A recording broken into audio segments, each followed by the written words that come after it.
Welcome to the Stogie Geek Show, episode 106.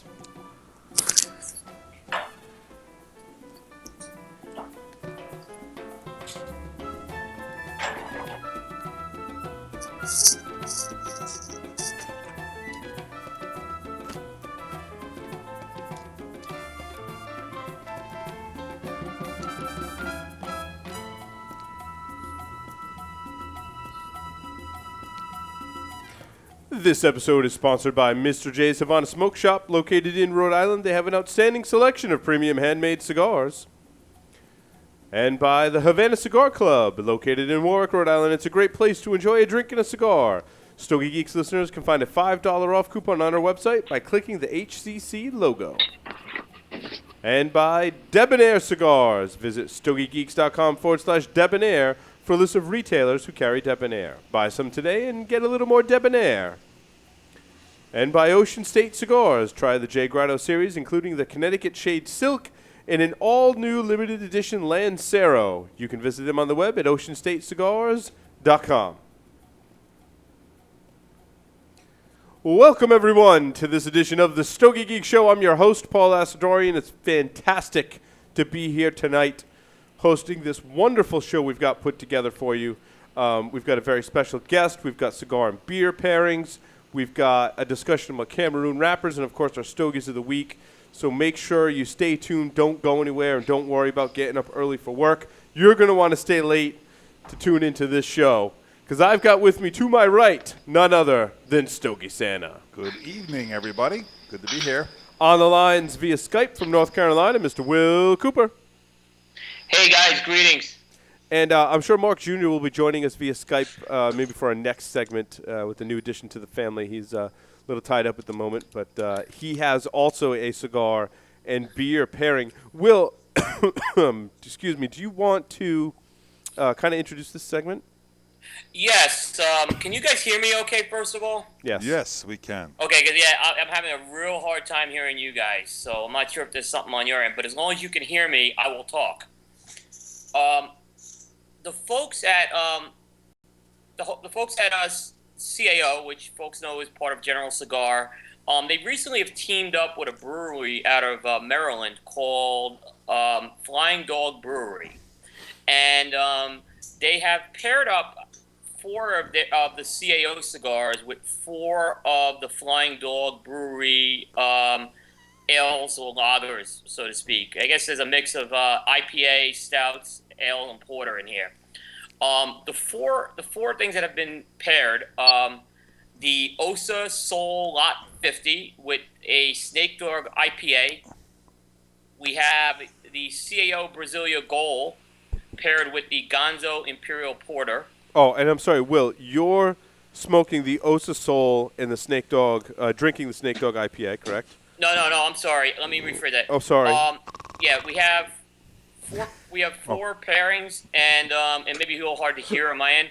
I'm actually smoking the CAO MX2 with a Pearl Necklace Oyster Stout. Okay. Stogie Santa is smoking the CAO Brasilia Gold with a Gonzo Imperial Porter. Yep. You're smoking the CAO Gold.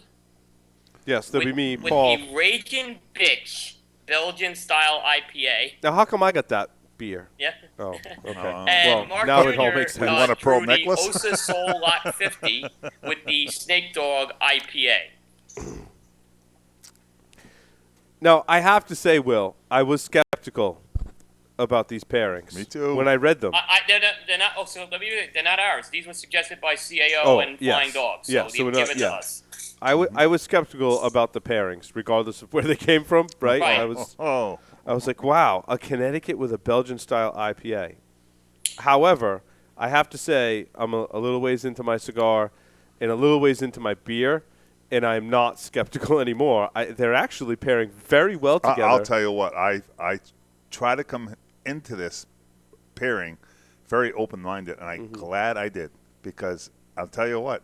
Yours is pairing well together, too. I would never in a million years think of these two. Now, Go ahead. Yeah, when I saw your pairing of the porter with the Brasilia, I was like, I can get I was that. worried about, well, as we get in deeper Maybe it's into a it dark later beer on. with a dark wrapper, though. It's like, yeah. I was just worried about a little clash here, but No, I it's was worried interesting. about pairing any Connecticut with a beer. a beer of any kind. Well, IPA, anything. I'm just. But this IPA is not too hoppy, and I tell you what, I started smoking my cigar to kind of get the flavors from my cigar first, and I don't know if there's some science to that with pairing, right? But I was trying to isolate maybe what some of the cigar was going to produce flavor-wise, and then I started drinking my beer, and it completely changed. Like it really brought out the flavors in both. They're very complementary to each other so far. I'm really liking just it. being in the liquor industry and cigar industry together. I'm always dry drawing the cigar and sniffing the beer before I do anything to try to find out what it's going to go. Yeah, we probably should have done that before. I just kind of went right towards lighting up. Yeah. That's just me. I'm weird. Now, Will, are you a little ways into your beer? Hey, there he is. Mr. Mark Jr. has joined us. Mark, welcome to the show. I can hardly hear you at all. Yeah, It's I'm gotta be having our the end. same issue, actually, Yeah, too. we might need to turn a knob on those devices on the top of the thing.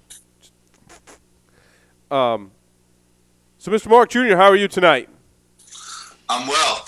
I'm very well. Got started to sleep a little earlier today, That's good. which is not an issue, So, do obviously.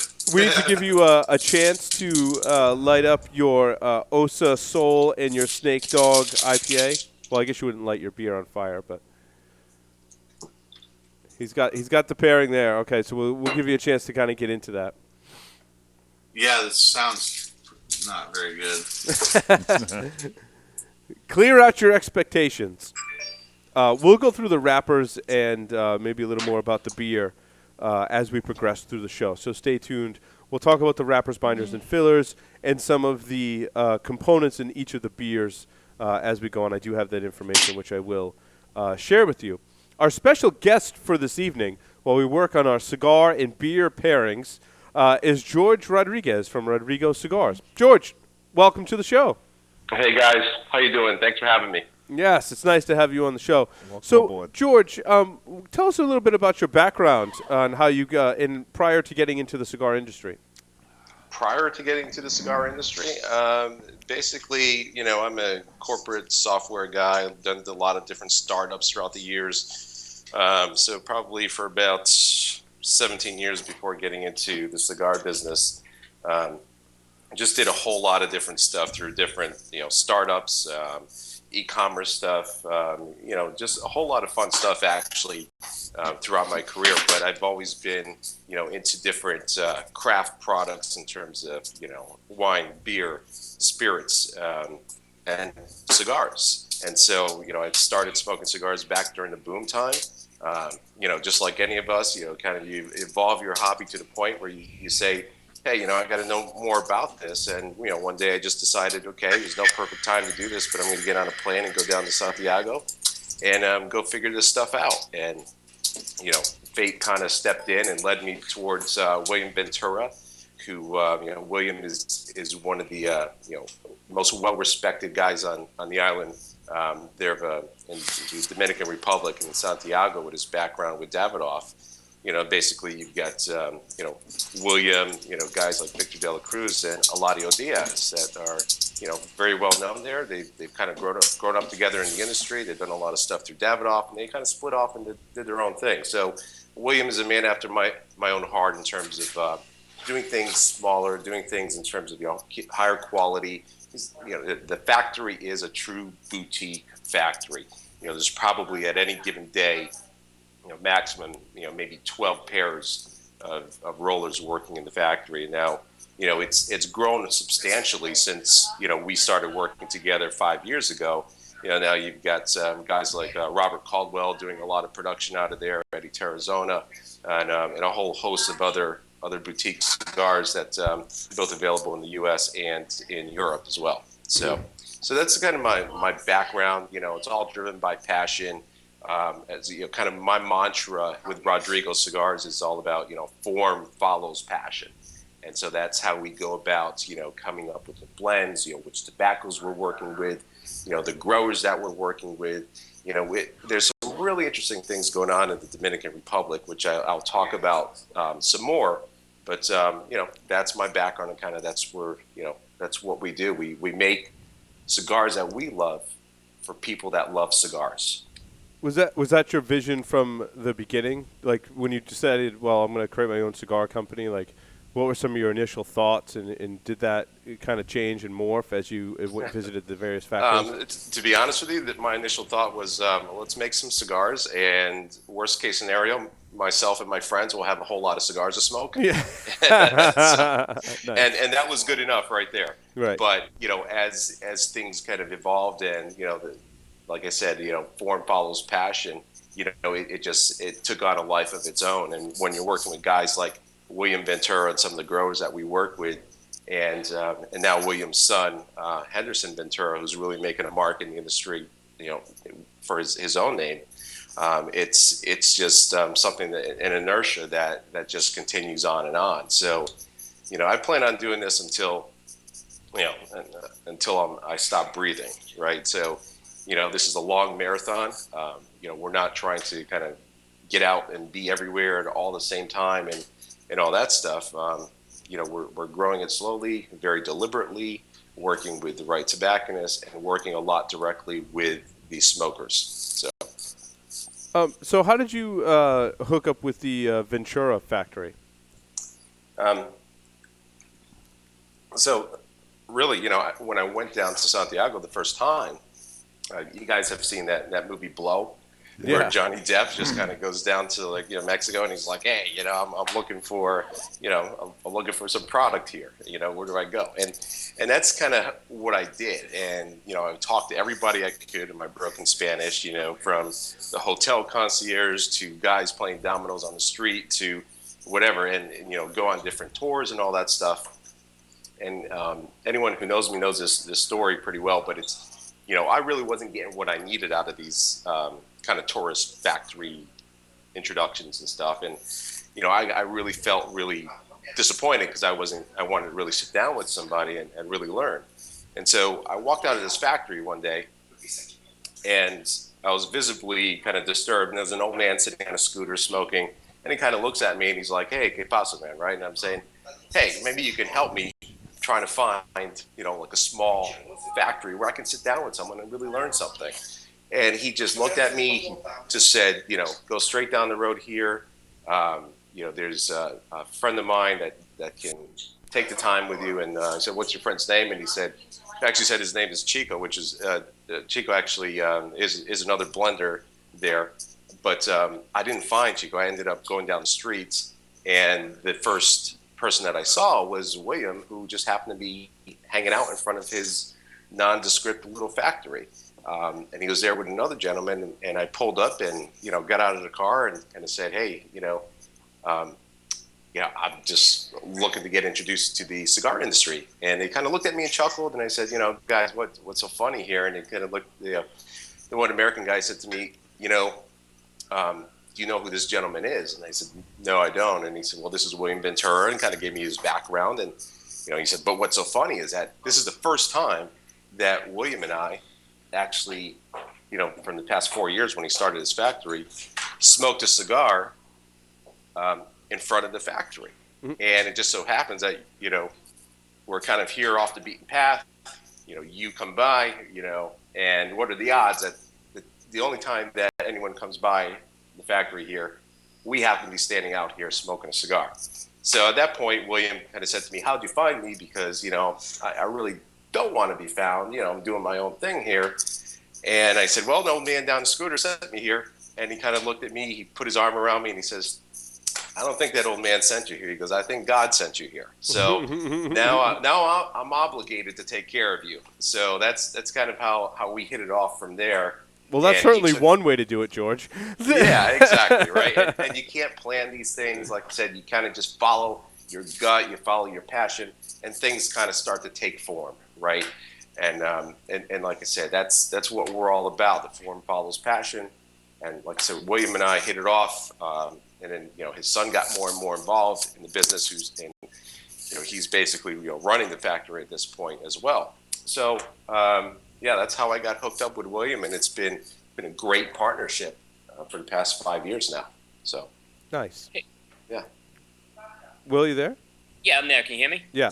Yes. So George, I mean, I remember when we first met. It was actually we had that conference call with Kevin Page from A Cigar Smoker. He was the one really telling me about the Ventura factory. They Right. just seem red hot right now in terms of there's a lot of excitement coming on. There's a lot of good stuff. Right. I mean, and you were one of the early people that. What did you see in that factory? You know, and obviously you're continuing to work with them. Yeah, what I saw in the factory really was a lot of heart, and a real dedication to quality, right? Um, William he's an artist, he's a painter. You walk into his factory, you'll see his artwork hanging on the walls, and he his cigars are smokable art, and that's what I really felt from the get-go, and how much passion that he had for his product. And he's a man after my own heart as well. I've gone through, like I said, kind of small startups and things like that, to working with big corporations like Halliburton, and traveling around the world and doing this big stuff with big oil companies and software and all that stuff and e-commerce. And William kind of went through that with Davidoff, and he took a step back and said, I want to do my own thing here. And that really came across in the product that I sampled from him, the blends that we started to work on together, the the people that he introduced me to. It was all family, right? And that's really, and again, his real, he really felt as though this was a fate-driven kind of meeting, right? So there's some providence kind of that had stepped in to put us together here. So that's what we're doing. I could have gone to, any of the usual suspects. I mean, anyone can make a cigar, okay? Anyone can go down to Nicaragua. You got a few grand in your pocket, you can make a cigar, okay? You could probably walk into some place like Placencia, walk into the blending room at 9 o'clock in the morning. By lunchtime, you got a cigar, okay? Congratulations, you just did the easiest part, okay? Actually running the company, actually getting it to people's hands and getting to smoke it more than once, that's where the real challenge is, right? Yeah, So, I mean, the real work is in marketing. No, I'm joking because I work in. And run and Oh, I'll leave that alone. I'll just leave that alone. No, George, I'm joking because I do marketing Yeah. for my day job. So, well, I love marketing, right? I'm a huge marketing geek, so. Tell us about some of the first cigars that you blended. What was kind of your process for sampling and blending early on? Really, when it comes to blending cigars, you have to smoke a lot, right? And that's you're training your palate. You're trying to pick up different things. Originally when I started to work with William, I said, hey, we're looking for let's get a little bit of pepper in here. Let's get some coffee notes, espresso, this, that, and everything. And he kind of looked at me sideways and says, I don't think about cigars in that way, right? The way that we communicate things is, if there's a certain note, it comes from a certain tobacco. So we say, okay, I want Corojo 2006, right? I want that particular note that comes from that cigar, which is a little bit more spicier. And, when you kind of step into that zone and you're working with people who have done this their whole life, they don't think of tobacco in terms of, okay, it tastes like, pepper or coffee or whatever, and those sort of things. They're very specific in terms of, this tastes like Corojo Original, or this tastes like Habano 2000, right? Those certain things. And that's kind of where, you really draw the distinction between the men and the boys when it comes to really knowing tobacco. So you spend time with the growers. You're out there in the bales. You're picking up tobacco. You're rolling stuff up right there. You're smoking it. You're keeping your palate as clean as possible. When I'm in the Dominican, every morning we're up there at 7:30 in the morning. The coffee is waiting for us. We're there smoking on clean pallets. By 9:30, we've got a whole just cigar carnage of stuff sitting in the ashtray, right? And that's what we do. And then we'll go and we'll take a break.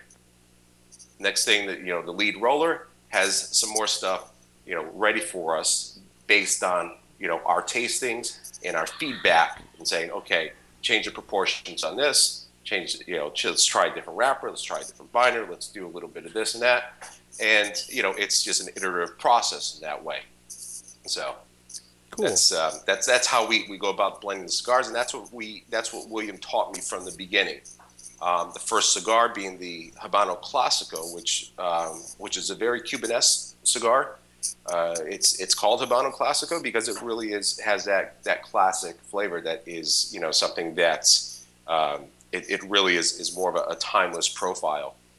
It's got some nice spice to it. It's basically, one of my tobacconists calls it the epitome of a complex, medium-bodied, well-balanced cigar. And that's what we go after. Balance now, George, is a huge thing for me. The wrapper on that Habano Classico, can you talk about that a little bit? It's somewhat seems to be somewhat unique. Well, it's a Sumatra Habano hybrid. Okay. It's out of Ecuador. One of our brokers specializes in that, and it's been a fantastic performer. It's readily available, so it's we do really well with that. We do a Lancero in the Habano Classico, which is absolutely phenomenal. People who smoke that cigar say hands down best Lancero on the market.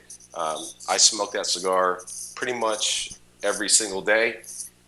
It's something that I can't do without. There's a lot of people that actually can't do without that cigar as well. So that's the Habano Classico, and that the star of that is that Habano Sumatra hybrid out of Ecuador. So what do they mean by hybrid? Is that like when they breed the plants from two different plants together? Like what is that? Exactly. What does that process look like? I don't even know the mechanics of it. That whole world is just something that I'm not ready for. But being able to actually split the seeds or whatever they do to actually get this cross pollination or whatever you want to call it. I don't know these agricultural I would terms. call it cross Like I said, pollination. it's a whole other world, and these guys are amazing.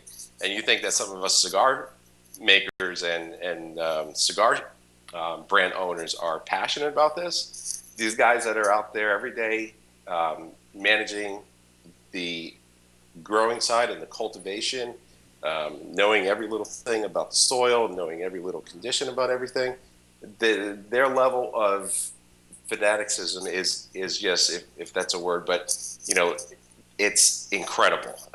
Blows me away every time I spend time with them, and they just have so much good tobacco. And these guys are the kind of the equivalent of boutique cigar makers, where they really focus on, okay, I'm going to take this particular section of the farm. I'm only going to grow this seed here. I'm going to grow something else completely different adjacent to it so that there's no cross-pollination of anything. Very, very well controlled. And, one grower that I'm talking about in particular, one time I visited him and, we walked into his office and he's just smiling like a little kid in a candy store. And I said, what's going on here? And he pulls out this white bag, and it's just got this Russian writing on it. And he's like, this is the best fertilizer I've ever seen before. And he's just, and so he's all like jazzed up about it. About fertilizer. Yeah, exactly, about fertilizer. Right. So that's what you get with these guys. Right. So tell us about the boutique blend. This is a large, it's interesting.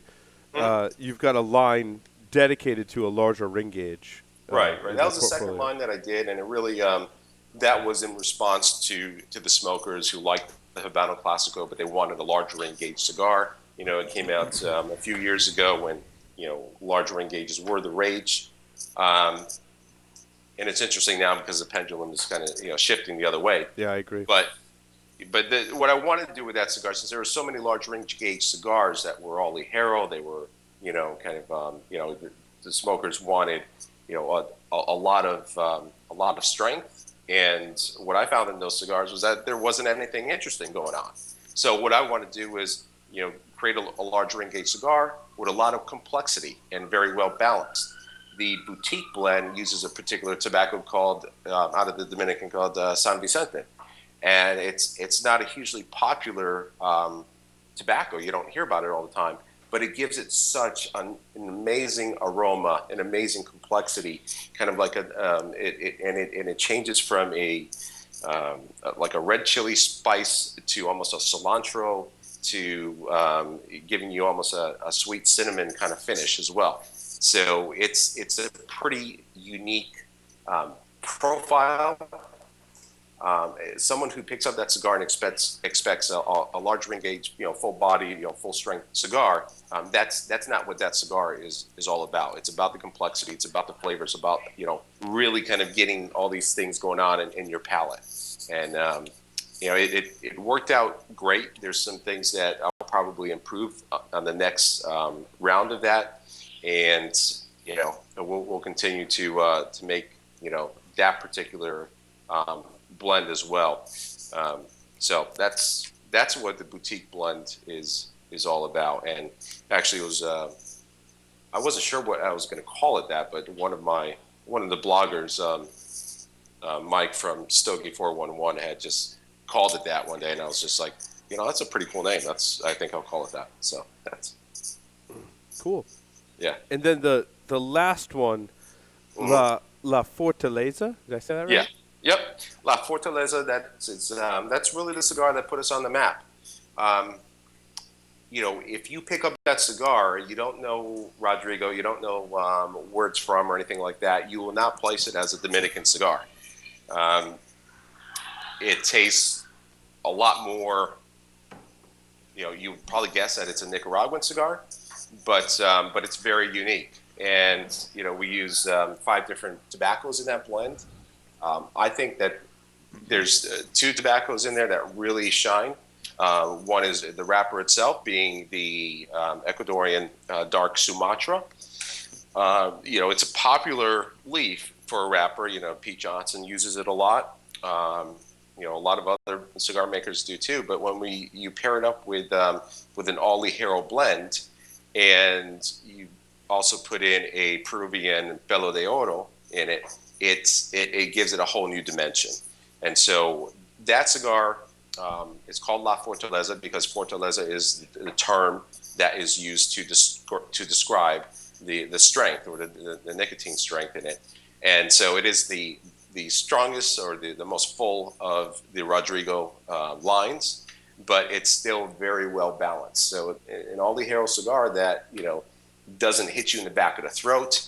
It doesn't you can smoke that cigar over and over again. You can smoke it and then smoke something else and still have that Ecuadorian Sumatra is known for leaving you with a clean palate, and that's what I love about that cigar in particular. So like I said, that's the one that really put us on the map. Well, it's interesting in your description of that, as you're part of the House of Emilio cigars, and a lot of those other brands under the House of Emilio are Nicaraguan or not Dominican. Right. Is that the kind of blending of that cigar that kind of sets you apart? You think that gives you a little bit of a differentiator? Absolutely. There are some interesting things coming out of the Dominican.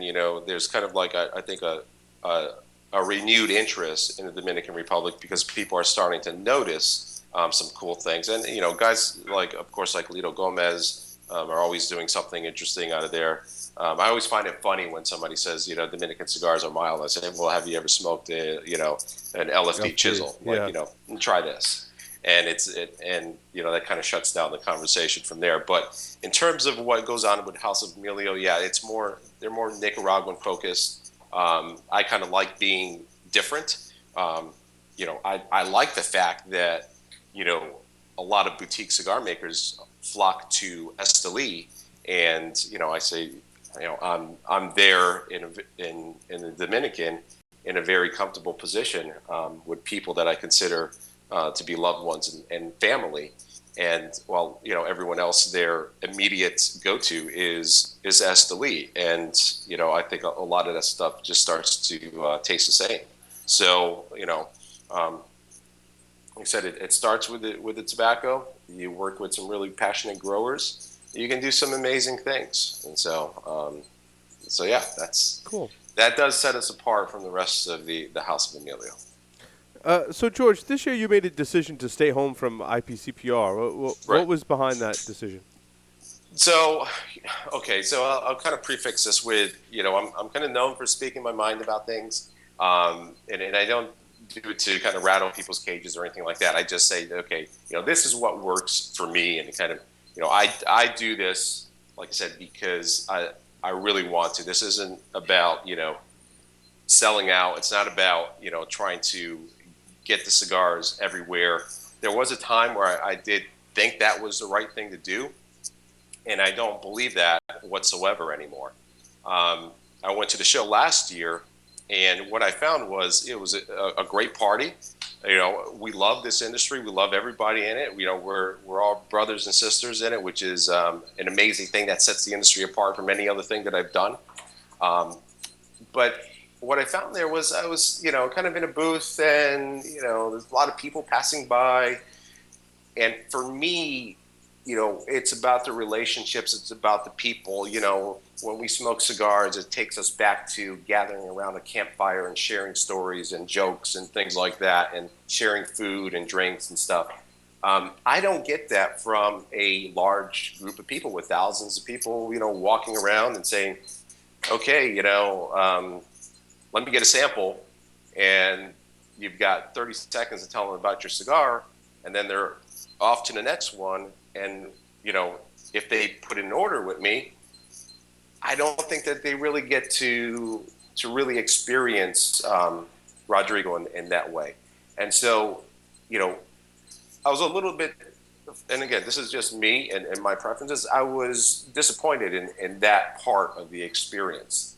Like I said, I really don't care about it being on the shelf everywhere. What I care about is it being on the right shelves. And what was good about IPCPR in the beginning for me, and I've been doing this for 5 years now, I know who the good tobacconists are. You guys in New England, Kurt Kendall, right? The guys, Kevin and the guys at Buttheads. We know who those guys are. I don't need to be at IPCPR to reach out to them. They know who I am. I know who they are, and to me, it's all about family. And so it's my cigars are like my children, right? I don't want to send them to school at any particular place, right? I do want to send them to school in a very particular place. So I treat the cigars kind of the same way. And now this is something that's evolved, and it'll continue to actually be something where I really enjoy products for myself. Whatever product it may be, it's so much more special when you have a product that you can't just get anywhere, right? So there's a huge difference in the statement of you can buy this thing anywhere at any time and get it, readily available, opposed to this is a special thing and you can only get it from a select group of purveyors, and that's it, right? Totally different thing, and that's the way that I like to run Rodrigo. George, so you've got some. Well, actually, first I want to ask you about the FDA legislation. It's interesting. We had a guest on last week from Australia, and it was kind of interesting. It was a very dim glimpse into what the world could be here in the U.S. With this pending FDA legislation. What's your take on FDA, and how will it, in your opinion, change the business? Well, I mean, it is a very scary thing. It's a sobering thought, about how it could fundamentally change the craft. It could fundamentally change access. But, I'd rather focus on the positive. And in terms of, there's a lot of people that really, really enjoy this. It's a fundamental American right to be able to enjoy these products as adults. If the pendulum should shift one way and decisions are made and votes are cast, I do believe that people will rally and things will evolve, and we'll be able to enjoy our craft. It's been around for 400 years. I don't see it ever going away. And like I tell people, I said, this is first and foremost about the craft. And it's about the people who enjoy it. And I'll say it again. We make cigars that we love for people that love cigars. And if that means that I've got to go and host private cigar dinners so that people can enjoy this and enjoy this experience, because that's the way to get them into people's hands and get that experience out there. Then we'll evolve and we'll deal with it. If we have to do certain things in the factory to manage, what the government says that we have to do, then that's what we'll have to do. If it shuts out boutique cigars, I think things will evolve. There's a lot of people with a huge passion for this, and you can't just regulate that away. That desire is never going to go away. So I have full optimism that even if things are decided unfavorably, that people will continue to support this and demand it. So I appreciate your optimism on the subject. Good. Not everyone is above that. shares above as mine. optimistic Made me as a feel view. better. Yeah. So George, what's the status of the Corona project, and what is that project, and when it'll be released? Sure. Okay. So for those who don't know, the Corona project was actually something that we started over 2 years ago. Really when we blend cigars, we do like to start with the smaller ring gauges. We kind of get more of a concentrated flavor. We really know what's going on with the tobacco, and that Vitola is actually my favorite Vitola. And so what I want to do is give people the experience that I have when we're blending cigars and focusing on that Vitola. So I started off with one blend, which I really liked, and actually it was the Sumatra blend. And I decided not to release that. Reason being is that, I did have other Sumatra stuff already out in the market, and I figured, okay, let's just put that on the shelf. It's a great blend. When the time is right, we'll release that. And then we went on to work with some other tobaccos, and I kind of got into a cycle of trying a lot of different things and more of like a analysis paralysis on things. And, I'm never one to rush anything to the market. I'm not one to rush something for IPCPR or anything like that. You kind of know my thoughts about that already. But, it kind of spiraled into something that was, it lost some momentum when I was trying different blends. Finally, we settled on doing a Connecticut broadleaf wrapper and some very interesting tobaccos that some of our growers in the Dominican are working with right now. And that's what we decided to put together. As kind of things moved on, we've had delays in packaging. We've had, labels that were printed and, that were the wrong size. And it's kind of been like Murphy's Law. But in the end, like I said, this is something that, we don't feel that, anything needs to be rushed. So finally, it is in packaging stage right now. It is a limited edition, so there's only 400 boxes, 425 count boxes of that made.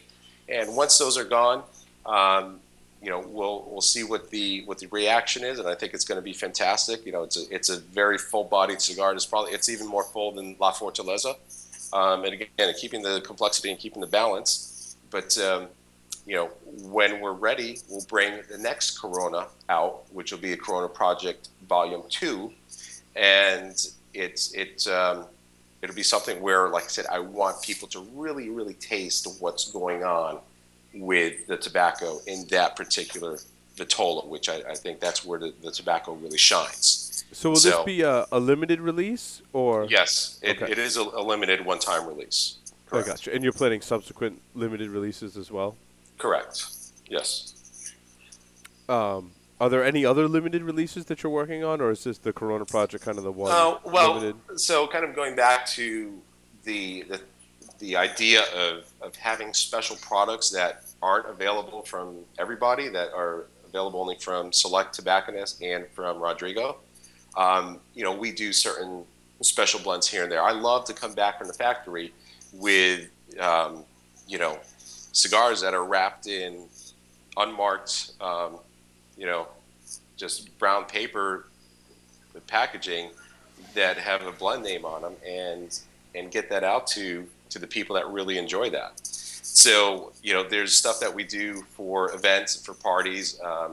There was something called the A-list cigar, which was an A-size cigar that if I bring any of those small batch blends out, that will be the next one. It did phenomenally well. Everyone loved it.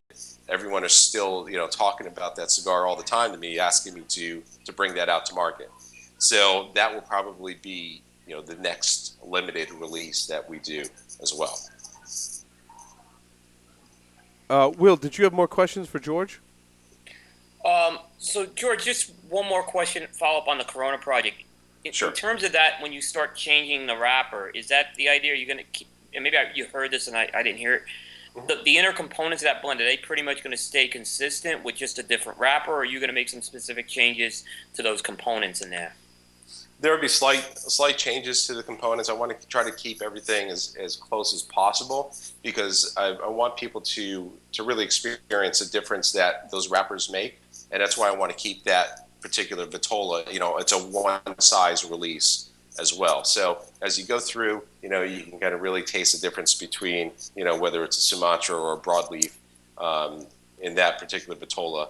And, I can't say that, I can't say that I particularly approved of the first go around when we kept everything the same and then put a broadleaf wrapper on it, because the first iteration, it wasn't what I wanted. So there are some things that are tweaked a little bit different to balance out what's going on with the wrapper, but not to the degree where it's a completely different, where all the components are different in the cigar. Right, So, gotcha. yeah. Gotcha. Right. Thank you. Sure. So George, what's other than the Corona project? What's coming next for Rodrigo Cigars? Well, launching a new website. It should be available in the next few weeks. A lot more interaction directly with smokers. The internet is a wonderful thing. I don't think that people really take advantage of it the way that it should be. It's first and foremost a communication device. A conduit to thousands of people. And what I love to do is I love to communicate with my mailing list. And so if you go to rodrigocigars.com/amigos, so we have kind of what we call the Rodrigo Amigos, and I communicate with that group. We do different contests, giveaways, things like that. But what's awesome about that is that I can communicate with a few thousand people in a few clicks, sitting from my laptop, opposed to, getting on a plane, traveling someplace and interacting with maybe, 30 people that show up to a cigar event. So that to me is just, it's an amazing thing. I get a huge kick out of it. I love it when, someone signs up to my list and we start talking, interacting directly. I love that aspect of discovering people all over the country and all over the world, actually, where we can talk directly, and it expands. And again, I call it the Rodrigo Amigos, because that's really what it is. It's my friends, and who doesn't want to have another few thousand friends, and that is what I love to do, and that's what the new website is all about. That's why we're doing these videos, so that we can communicate more effectively to a larger audience, but a more focused audience that really understands what Rodrigo is about, what William Ventura is about, what Henderson Ventura is about, what all the new stuff that's going on in the Dominican. Why are guys like Robert Caldwell there? Why are guys like Eddie Tarazona going there now? And start to really share all of these really cool, awesome things that's going on. So Cool. yeah. So George, I already played 5 questions with the Stogie Geeks. Okay. 3 Bring it on. words to describe yourself. How many words? 3. 3. Definitely passionate. highly critical, and so and that goes along well with actually bringing cigars to fruition and blending. And the third one, I would say, I just loving, right? I mean, this is a real love. There's a difference between passion and love, but I love sharing cigars with people. It's kind of that simple. So, if you were a serial killer, what would be your weapon of choice? the weapon of choice would be my hands, and I think that you got to get up and close and personal. That's what it's all about. And if when people are hunting, there's a big difference between hiding in a blind opposed to actually getting out there and hunting the way that Indians did with a bow and arrow, right? So I would say that I would kind of I'd study up on the Boston Strangler, and if I'm going to do it, I'm going to get up close and personal and experience the whole thing. So, if you were to write a book about yourself, what would the title be?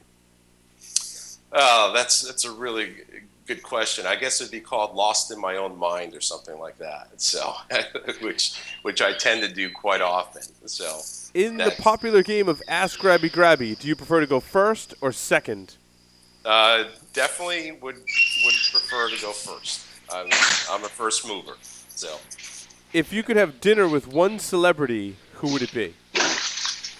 I would say, okay, in terms of celebrities, I told you I'm a huge marketing geek, and this is not like an everyday celebrity, but a guy named Seth Godin, who just has an amazing blog, and he's done a huge contribution to what I do and the way I run my business, and to business in general. The guy is just an incredible maven. If I could sit down with anyone on earth right now, it would be Seth Godin. So very cool. Yeah. Awesome. George, thank you very much for appearing on the Stogie Geek Show. Oh, absolutely. Thank you, George. Thanks, guys. Been a blast. Have a good night. Appreciate it, George. Take care, guys. Stogie Geeks listeners, stay tuned. We've got Stogies of the Week coming up and an update on our cigar and beer pairings. So don't go anywhere. We'll be right back.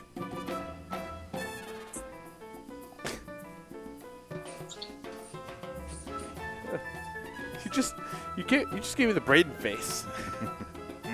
That was the Braden face. Was it? Wow. Guys, are we